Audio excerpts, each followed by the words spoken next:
Selamat sahabat, Bapak Ibu, Saudaraku yang kasih dalam Tuhan.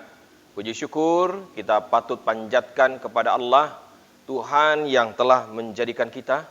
Oleh karena kasih setianya lah, kita masih diperkenankan untuk boleh beribadah kembali pada Sabat Tuhan yang kudus dan diberkati ini.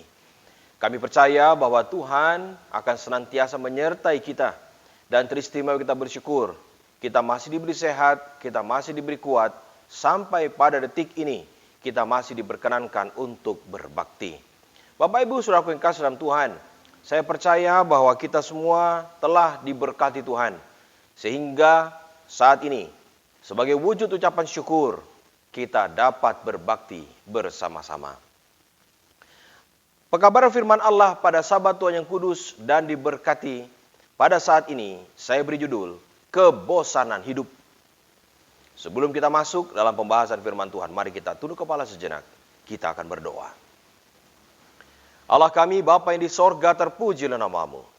Kami percaya Engkau berserta dengan kami, dan biarlah kiranya Roh-Mu yang akan menolong kami untuk dapat memahami pekabaran ini, dan kiranya kasih-Mu menolong kami untuk dapat menghidupkannya di dalam kehidupan kami. Terima kasih Bapa. Jadilah kehendak-Mu dalam kehidupan kami. Dalam nama Tuhan Yesus kami sudah berdoa. Amin. Pernahkah saudaraku mengalami rasa jenuh dengan segala rutinitas hidup? Sehingga satu saat saudara berkata, "Oh Tuhan, saya sudah bosan dengan hidup ini." Pernahkah ada yang berpikir atau pernah mengucapkan kata-kata semacam itu? Nah saudaraku yang kasih, saya percaya bahwa kita semua ini memiliki aktivitas, rutinitas yang kita ulang-ulang terus hari demi hari. Dan oleh karena kita selalu mengulang rutinitas tadi, bisa jadi kita merasa jenuh. Nah, ada begitu banyak hal yang kita lakukan. Apakah itu masalah pekerjaan, saudara-saudara, kaum bapak yang bekerja, entahkah di kantor, di sawah, di mana saja, ataukah ibu rumah tangga, ya, setiap hari harus memasak, mencuci piring, menyapu rumah, dan lain sebagainya. Sampai tiba di satu titik, saudaraku merasa jenuh, bosan dengan semua rutinitas yang terus berulang. Nah, jika perasaan jenuh atau bosan ini tidak segera diatasi, tidak segera diselesaikan dengan benar, maka kejenuhan itu akan dapat memicu lahirnya depresi, stres, pesimis, bahkan hilang semangat. Nah, kejenuhan itu juga bisa menimbulkan masalah kerohanian. Nah, banyak orang Kristen yang menyalahkan Tuhan, saudara, oleh karena kebosanan mereka dalam hidup. Pekerjaan yang terus-menerus seperti itu berulang kali. Lalu anak sekolah juga sama, sekarang ini apalagi masa pandemi. Setiap saat mereka diberikan tugas, apalagi kalau sudah lewat Zoom, bolak-balik Zoom. Dan saat-saat seperti ini, rentan bagi anak-anak kita memang mengalami kebosanan yang sangat, oleh karena mereka tidak bertemu dengan teman-teman mereka di sekolah. Nah, pada akhirnya ada yang memutuskan supaya menghilangkan kejenuhan atau kebosanan dalam hidup, mereka mengambil kesempatan untuk rekreasi. Atau yang ekstrim, mereka pindah sekolah, pindah kerja, dan melakukan hal-hal yang lain. Tetapi apa yang terjadi? Satu saat, mereka akan sampai di satu titik yang sama. Mereka akan jenuh dan bosan kembali. Nah, ini harus kita renungkan. Satu kali diceritakan ada sepasang suami istri muda. Ketika mereka berjalan-jalan ke sebuah lingkungan pedesaan yang terletak di sebuah lereng gunung yang indah. Mereka melihat pemandangan yang begitu menakjubkan. Sungai yang jernih dengan air yang gemericik. Akhirnya mereka putuskan menjual tanah mereka, rumah mereka di kota, dan pindah ke desa ini. Dan ketika mereka berada di desa itu membangun sebuah rumah yang kecil bagi tempat tinggal mereka. Mereka gunakan untuk berkeliling desa, berkeliling tempat tinggal mereka yang baru ini. Mereka menikmati sinar matahari yang indah ketika terbit dari balik gunung. kicauan burung yang merdu, gemericik air yang turun dari sungai yang jernih. Dan mereka alami itu beberapa tahun lamanya. Sampai tiba di satu titik, mereka pun bosan. Tiap hari mereka menyaksikan pemandangan yang sama berulang kali. Dan akhirnya mereka tidak lagi dapat menikmati indahnya alam yang ada di sekitar tempat tinggal mereka. Nah, Bapak Ibu Saudaraku yang kasih dalam Tuhan, berkaitan dengan yang namanya rutinitas, hal yang terjadi berulang kali ini, saya rindu supaya kita perlu untuk mencermati dengan benar. Karena jika kebosanan ini terus berulang dan kita tidak atasi dengan baik, bisa menjadi sebuah dosa. Karena kebosanan yang tidak dimanage dengan baik akan menuntun kita terhadap dosa melawan Tuhan. Kok bisa? Bisa. Saya ingin saudara-saudara berpikir kembali tentang peristiwa yang terjadi di padang gurun ketika 40 tahun bangsa Israel keluar dari Mesir dan mengembara di padang belantara. Makanan apa yang mereka makan? Apa yang mereka makan setiap hari? Ya benar, manna. Tahu tidak bagaimana respon mereka ketika mereka pertama kali makan makanan sorga ini? Dikatakan mereka sangat takjub. Mereka menganggap bahwa ini adalah suatu hal yang luar biasa. Bayangkan bagaimana tidak. Ini roti yang turun dari sorga. Roti yang turun dari langit. Ketika matahari belum terbit, Tuhan memberikan roti ini, manna ini, begitu banyak di sekitar perkemahan. Sehingga Alkitab mencatat, mereka harus kumpulkan. Setiap orang kumpulkan sesuai dengan ukuran berat masing-masing yang diperkenankan. Tidak boleh lebih. Kalau lebih akan berulat, Tuhan bilang. Dan mereka makan barang ini, saudara, selama 40 tahun.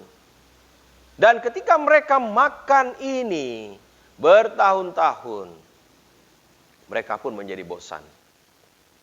Karena apa yang mereka ingat di Mesir dulu, mereka makan makanan yang enak di lidah, dikatakan. Ada daging, ada bawang, dan lain sebagainya. Sehingga mereka merasakan kenikmatan yang lain daripada seperti yang mereka rasakan saat mereka makan manna. Saya tidak bisa bayangkan, saudara dan saya kita makan nasi bertahun-tahun. Apakah kita bisa bosan dengan makan nasi? Bisa jadi satu saat kita bosan makan nasi ya. Karena mungkin kita makannya hari-hari, sehari 3 kali. Ya, mungkin kita akan cari yang lain, entah roti, entah ubi, entah jagung. Barangkali itulah yang terjadi. Sehingga apa yang terjadi? Dari bermula dengan masalah yang saya bilang tadi, kebosanan, mereka bersungut-sungut kepada Tuhan. Dan mereka minta diberikan daging. Allah mengabulkan permohonan mereka. Dan turunlah hujan burung puyuh. Alkitab katakan tingginya sampai di dada manusia. Saking banyaknya burung puyuh itu. Dan karena kerakusan mereka, mereka makan itu dalam kondisi masih hidup, masih mentah. Akhirnya apa? Ribuan mereka yang binasa. Semua bermula dari apa? Dari yang namanya bosan. Makanya saya katakan tadi, kalau saudaraku mengalami kebosanan dalam hidup, lalu tidak memanage rasa bosan ini, perasaan ini tidak dikelola dengan baik, ini akan menuntun kepada dosa. Nah Bapak Ibu, saudaraku yang kasih dalam Tuhan, bayangkanlah kalau saudara dan saya hidup di kota besar. Bisa jadi mungkin kita merindukan untuk hidup di kota kecil atau di desa. Nah ketika saudaraku hidup di desa, di kota yang kecil, dengan kehidupan yang tidak ada mall, tidak ada supermarket, tidak ada hal-hal yang mungkin dikatakan bisa cuci mata. Bisa jadi kita akan merindukan untuk kembali ke kota. Tapi bagaimana dengan orang yang di kota? Mereka merindukan kehidupan di desa. Itu kita manusia repot juga ya. Tetapi itulah yang terjadi. Namanya manusia tidak akan selalu bisa dipuaskan dengan apa yang mereka terima atau yang mereka miliki. Dan inilah yang membuat sehingga banyak di antara kita mengalami kebosanan hidup. Nah, saudara yang kasih dalam Tuhan, saya rindu supaya kita boleh melihat jauh lebih ke dalam lagi tentang pengalaman hidup seorang yang mengalami kebosanan hidup. Seorang tokoh Alkitab yang mengalami ujian yang sangat luar biasa karena begitu besar penderitaan yang dia alami. Saudara boleh tebak siapa itu? Iya, Ayub. Nabi Ayub. Dia katakan di dalam Ayub pasal 10 ayat yang pertama, "Aku telah bosan hidup. Aku hendak melampiaskan keluhanku. Aku hendak berbicara dalam kepahitan jiwaku." Saudaraku yang kasih, siapa orangnya yang tidak pernah merasakan bosan? Saya percaya bahwa saudara dan saya, kita semua menjalani yang namanya rutinitas hidup. Tetapi apakah Ayub bosan karena rutinitas hidup? Kita baca selanjutnya, nanti baca saja di rumah karena cukup panjang. Pengalaman Ayub dituliskan di dalam Ayub pasal 10 ayat 1 sampai 22. Ini berkisah tentang curahan hati Ayub, tentang kepahitan hatinya dan perasaannya kepada Allah karena merasa diperlakukan dengan tidak adil. Tetapi sekalipun Ayub merasa dirinya diperlakukan tidak adil, dia telah memiliki pandangan yang kokoh terhadap Allah. Dia merasa memang Allah telah menarik kasih-Nya dari dirinya. Namun dia tetap percaya kepada keadilan Allah dan terus bergumul di dalam pengalaman hidupnya ini untuk tetap percaya kepadanya. Wycliffe berkomentar, dengan keberanian yang diperoleh karena keputusasaan yang mendalam, Ayub mempertanyakan kebijaksanaan sang hakim yang mempersalahkan dirinya. Kalau Bapak Ibu baca kitab Ayub, Bapak Ibu akan mendapatkan sebuah kesan yang luar biasa bagaimana iman seorang Ayub bisa bertahan dalam situasi semacam itu. Bapak Ibu baca kitab Ayub dan Bapak Ibu akan dapati bagaimana dia bergumul bukan hanya dengan penyakitnya, tetapi juga dengan kondisi ekonomi dan rumah tangganya. Bagaimana tidak? Seorang yang kaya raya, disebutkan paling kaya di timur. Dia memiliki segala-galanya, ternaknya ada ribuan. Tetapi hanya dalam waktu yang amat sangat singkat, dia kehilangan semuanya itu. Dan bukan hanya itu saja, 10 anaknya binasa dalam satu masa. Dan sesudah itu, setan masih belum puas. Ayub ditimpa barah, bisul, yang menyakitkan, gatal luar biasa. Ditambah lagi ketika dia merasakan kepedihan, duka cita yang dalam ini, istrinya pun katakan, berapa lama lagi kau akan setia kepada Allahmu itu? Kutukilah Allahmu itu dan matilah. Tekanan yang diderita Ayub sungguh luar biasa. Penyakit yang dialaminya, sakit di dalam bahkan juga di luar, membuat Ayub berkata di dalam pasal 10 ayat yang pertama tadi, "Aku telah bosan hidup." Oh Tuhan, ada begitu banyak peristiwa yang jadi dalam hidup ini. Saya tidak tahu apakah saudaraku dan saya pernah mengalaminya. Tetapi penting untuk kita renungkan. Beban penderitaan apapun yang Bapak, Ibu, Saudara kita alami, semoga dijauhkan Allah. Janganlah kita katakan, "Aku telah bosan hidup." Bapak Ibu, Benson komentari menuliskan demikian. Jiwa Ayub lelah, tinggal di tubuh yang busuk dan menyedihkan ini. Jiwanya telah lelah di dalam hidupnya. Lalu komentar yang lain, Jarki katakan, "Jiwaku membenci dirinya sendiri karena aku masih hidup." Bayangkan, dia katakan dia mengutuki hari kelahirannya. Karena beban yang berat yang dia alami di dalam kehidupannya ini. Sampai-sampai dia katakan, lebih baik aku tidak pernah terlahir ke dunia ini. Berapa banyak di antara saudara yang mengalami kepedihan hidup? Masalah yang berat yang sampai-sampai saudaraku katakan, lebih baiklah aku tidak dilahirkan. Saya berharap Tuhan menjauhkan kita dari hal yang demikian. Karena Tuhan tahu kapasitas kita masing-masing. Saya tidak tahu seperti apa iman Ayub ini, saudara. Tetapi saya yakin saat ini belum tentu ada orang yang memiliki iman yang begitu hebat seperti orang ini. Ayub telah lelah, bosan dengan hidup, yang mengalami penderitaan, diserang penyakit yang luar biasa, sakit dan gatal di seluruh tubuhnya. Seolah-olah penyakitnya ini tidak akan pernah bisa disembuhkan sampai akhir hayatnya. Pulpit komentari mencatat bahwa Ayub menyiratkan sampai saat ini dia telah menahan diri. Tetapi sekarang dia tidak dapat menahan dirinya lagi. Dengan penuh ekspresi dan bebas dia ungkapkan perasaannya. Dia katakan tentang kepahitan jiwanya. Saudaraku yang kasih dalam Tuhan, tidak mudah untuk melewati apa yang terjadi di dalam hidupnya. Jika ditinjau dari pengetahuan modern, seorang teolog yang bernama Peter Tuhey, dia membedakan ada dua jenis kebosanan. Yang pertama, kebosanan yang sederhana atau kebosanan biasa. Ini adalah sesuatu yang rutin terjadi sehingga tidak perlu diterjemahkan kebosanan kayak apa. Kalau saudara dan saya, kita makan tahu tiap hari, bosan tidak?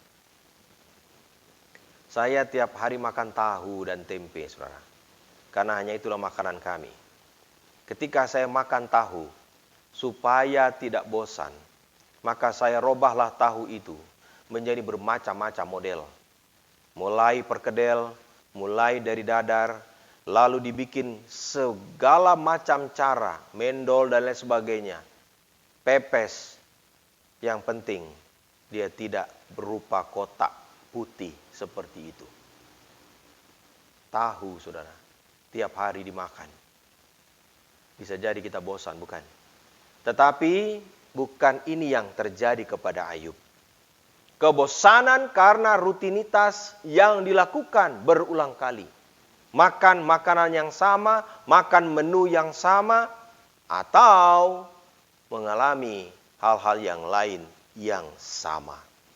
Jenis bosan yang dimiliki Ayub adalah jenis yang kedua, yaitu disebut dengan kebosanan eksistensial, yang bukan merupakan emosi dan suasana hati, dan bukan pula dari perasaan karena sebuah rutinitas.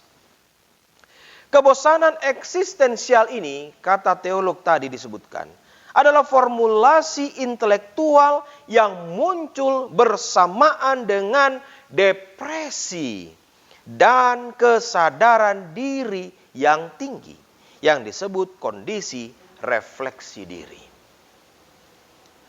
Sederhananya, kebosanan hidup ini terjadi karena tekanan mental, tekanan hidup yang besar, sehingga orang sudah sampai di titik kulminasi, dia menyerah, dia lelah, dia katakan, sudah cukup, sampai di sini, sudah tidak kuat lagi.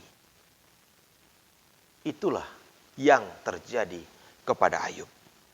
Ini disebut keadaan mental tertentu yang orang anggap sebagai sebuah peristiwa yang tidak menyenangkan. Saya kira kalau kita hanya bosan makan tahu, mungkin kita bisa ganti menu yang lain, bukan? Tetapi kalau kita sudah bosan hidup, mau kemana? Kesadaran diri Ayub ini saat mengalami kebosanan hidup ini masih dapat ditemukan ketika dia masih sadar akan imannya. Jadi walaupun dia berada di dalam titik kulminasi bagaimana dia merasakan bosannya hidup, dia tetap percaya kepada Allah. Dibuktikan di dalam ayat 3-7 dan 8-12 menyatakan kebanggaan Ayub terhadap Allah akan kedudukannya sebagai hakim dan sebagai Khalik pencipta. Ayub juga menyatakan kepada Tuhan bahwa dia dapat percaya kepada Allah. Jadi walaupun dia berada di titik di mana dia tidak lagi dapat merasakan kenyamanan, dia masih tetap menunjukkan iman yang luar biasa. Inilah yang saya katakan tadi, bukan kebosanan biasa. Saya tidak tahu apakah saudara dan saya mengalami hal yang sama. Saya pernah mengalami satu saat di mana saya sudah sangat lelah dalam hidup ini. Dengan begitu banyak hal yang terjadi di dalam kehidupan dan pelayanan. Dan saya berseru, Tuhan, berapa lama lagi? Berapa lama lagi sampai Engkau akan datang kembali? Berapa lama lagi sampai dunia ini akan segera berakhir dan Engkau akan segera datang? Itulah yang saya selalu doakan. Ada satu masa di mana kita betul-betul merasakan kelelahan di dalam hidup. Dan kelelahan ini memicu kepasrahan yang luar biasa kepada Allah. Apapun yang akan terjadi Tuhan, jadilah menurut kehendak-Mu.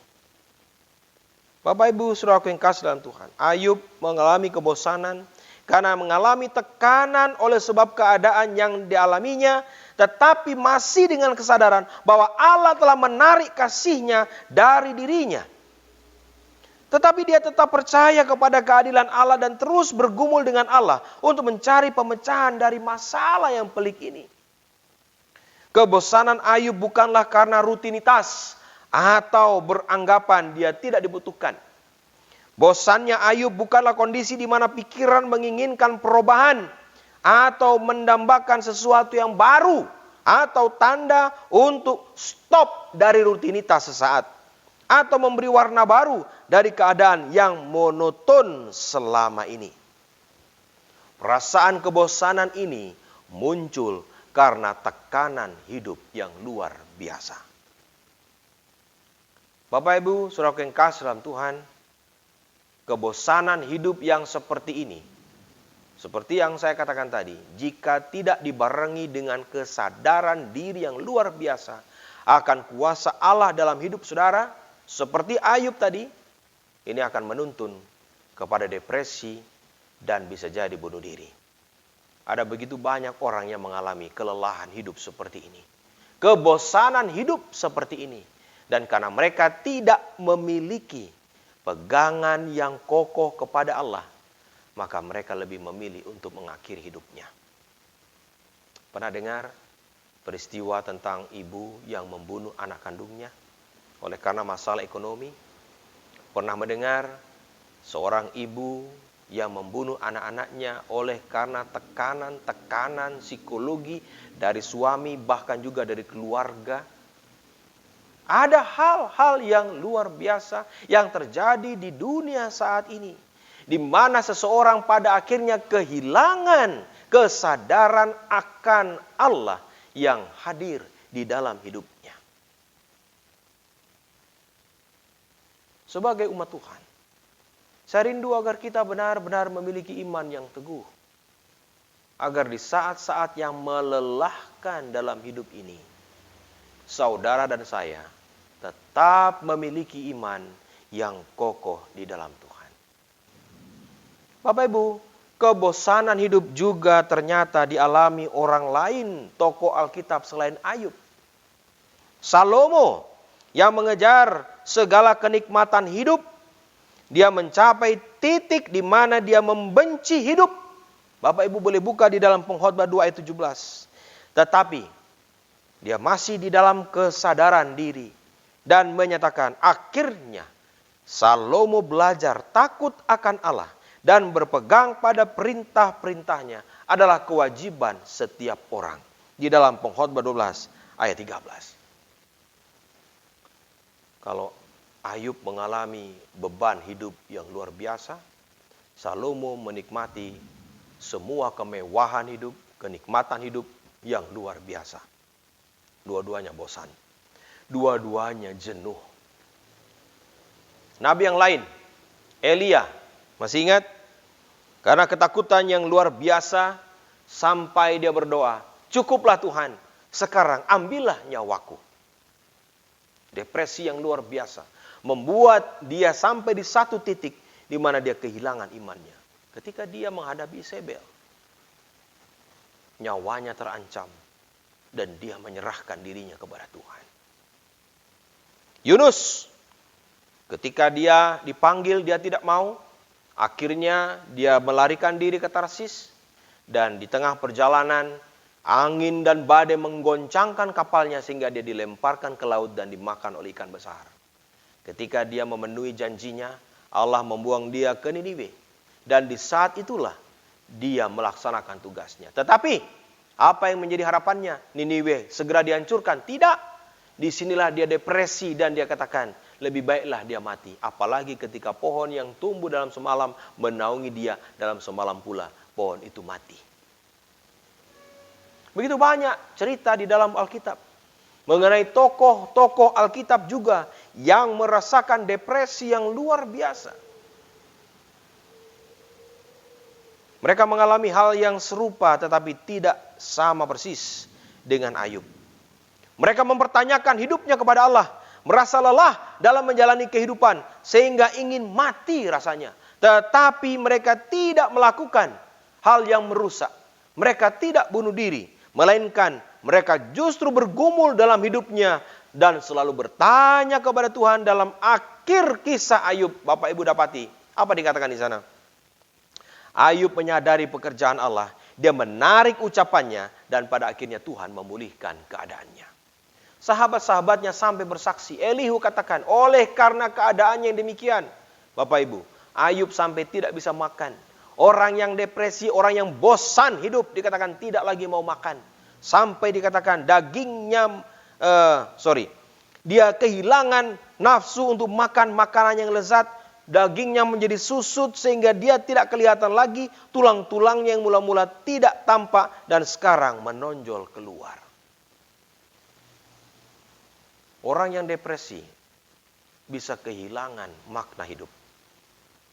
Orang yang mengalami kebosanan hidup, dia bisa melakukan tindakan-tindakan yang tidak terduga.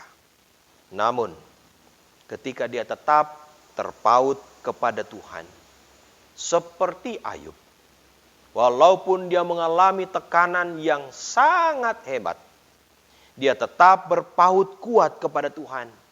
Dan pada akhirnya, dia menyatakan keyakinannya. Karena aku tahu jalan hidupku. Ia tahu jalan hidupku. Seandainya ia menguji aku akan muncul. Aku akan timbul seperti emas. Keyakinan ini muncul sebab Ayub percaya bahwa penebusnya hidup. Dan pada akhirnya dia akan bangkit di atas debu. Bapak Ibu Saudaraku yang kasih dalam Tuhan. Saat ini, saya rindu agar kita boleh melihat jauh ke dalam diri kita. Adakah saudara akan kehilangan iman ketika saudaraku mengalami tekanan hidup yang luar biasa? Apakah saudara akan menyatakan, Tuhan, saya sudah bosan hidup?